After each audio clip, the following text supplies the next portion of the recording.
بسم اللہ الرحمن الرحیم۔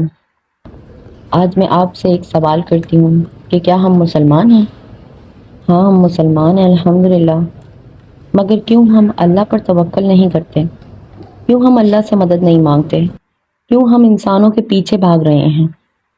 ہمارے جتنے بھی نبی آئے، جتنے بھی خلیفہ آئے، جتنے بھی امام آئے، جتنے بھی ولی آئے، ان سب نے ہمیں یہی بتایا کہ صرف اللہ ہی سے مدد مانگو۔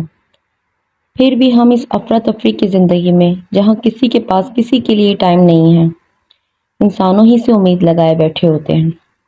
آج ہم مسلمانوں کی حالت اتنی خراب کیوں ہے؟ اسی لیے کیونکہ ہم اللہ کو بھول گئے ہیں۔ ہم اللہ سے زیادہ انسانوں پر توکل کرتے ہیں۔ اللہ تو کہتا ہے کہ مانگ میرے بندے، میں تجھے دوں گا، لیکن ہم نہیں مانگتے۔ صرف 3 یا 4 مہینے لگاتار مانگ کر تو دیکھو، وہ دے گا ہر چیز جو آپ کو چاہیے۔ یہ میں آپ کو اپنا ایکسپیرینس بتا رہی ہوں۔ میں بہت مشکل میں تھی، ہر طرف سے راستے بند ہو چکے تھے، لیکن میں نے اللہ پر بھروسہ رکھا۔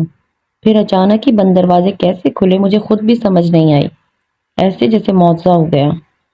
میری ساری مشکلیں ختم ہو گئیں۔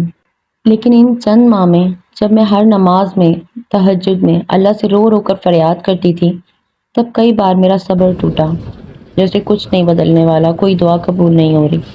لیکن پھر اگلے لمحے میں پھر سے کھڑی ہو جاتی تھی کہ نہیں، اللہ مدد کرے گا، اس نے وعدہ کیا ہے کہ وہ اپنے بندوں کا مددگار ہے، میں نے بس اللہ ہی سے مانگنا ہے۔ ایسے ہی صرف 4 مہینے گزرے اور معجزہ ہو گیا۔ انسان پر آزمائش آتی ہے اور پھر اللہ اس آزمائش کا صلہ بھی دیتا ہے اور اپنے بندے کو خوش کر دیتا ہے۔ اپنے اللہ کو مناؤ، وہ مان جائے گا۔ اللہ اپنے بندوں سے 70 ماؤں جتنی محبت کرتا ہے، وہ کیسے آپ کو روتا چھوڑ سکتا ہے؟ ہم غریب ہیں، قرض دار ہیں، بے روزگار ہیں، رزق کی تنگی ہے، یا پھر کوئی پسند ہے پر شادی نہیں ہو پا رہی ہے۔ ایسے بہت سے مسئلے ہیں جن میں ہم گرے ہوئے ہیں۔ ان سب کا حل ہے ہر نماز میں اللہ سے دعا کرنا، اور ایسی دعا کرنا جیسے بچہ اپنی ماں سے ضد کر کے سب کچھ منوا لیتا ہے۔ انشاءاللہ اللہ بھی مان جائے گا۔ اگر آپ کو میری یہ ویڈیو پسند آئے تو ویڈیو کو لائک ضرور کیجیے گا، اور اگر ابھی تک آپ نے چینل کو سبسکرائب نہیں کیا تو اسے بھی سبسکرائب کر دیں تاکہ ایسی مزید ویڈیوز آپ تک پہنچتی رہیں۔